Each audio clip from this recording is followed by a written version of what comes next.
সন্তান হারানোর পর সন্তানের যে খুনি তার ভিডিও ফুটেজ থাকা সত্ত্বেও তাকে 3 বছরের যদি মানে কারাদণ্ড দেয়া হয়, সেটা কি আসলেই যৌক্তিক কোনো রায় হয়েছে বলে আপনারা মনে করেন? আমি তো মনে করি না। কারণ আমি আমি আমার আমার সন্তান হারাইছি, সব প্রমাণ সাবমিট করার পরেও যদি তার 3 বছরের রায় হয়, ভবিষ্যতে এভাবে মানুষ কি হবে, আরও হবে যে কি হবে, মারবো 3 বছর সাজা হবে, তারপর শেষ। আর যারা নাই তাদেরকে মৃত্যুদণ্ড, যারা আছে তাদেরকে 3 বছরের সাজা। আমি এই মানতে পারি না। এই সাজা আমাদের শহীদ পরিবারের সাথে বৈষম্য করা হয়েছে আমরা মনে করি। ইন্টারিম থাকা অবস্থায় যদি আমরা ইনসাফ না পাই, আমাদের জীবনের কোনো নিরাপত্তা নেই।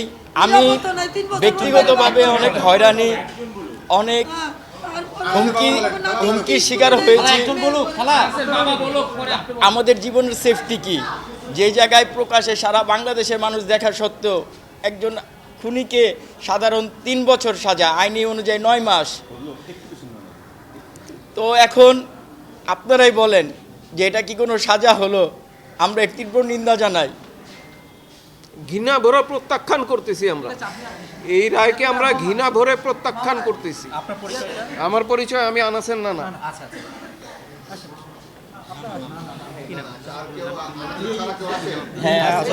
রহমান খান।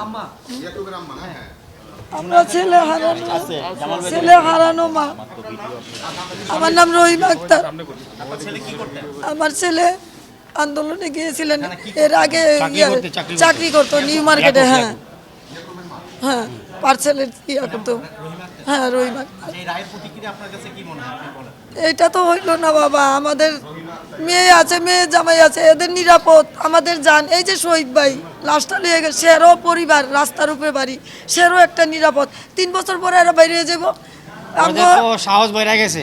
মেয়ের ঘরে নাতি নাতনি স্কুলে যাব, এটার কি আমরা ডিগলার দিতে পারব? কি ওইখান থেকে দুর্ঘটনা বা কিডন্যাপ হয়ে যাবে, হয়ে যাব, তখন আমরাই তো এখন নিজের জান লইয়া করতে পারবো না। আপনারা এটা কিভাবে কি করবেন, কিভাবেই করবেন আপনারাই সেটা আমাকে সিদ্ধান্ত দেয়। ওনাদেরকে যে আবার সাক্ষী দিয়ে যে আপিল করার পর যে সাজাটা বাড়া দিবে, তারপর তো বাড়াইবে, ওরা জেলখানতে বাড়াইবে না।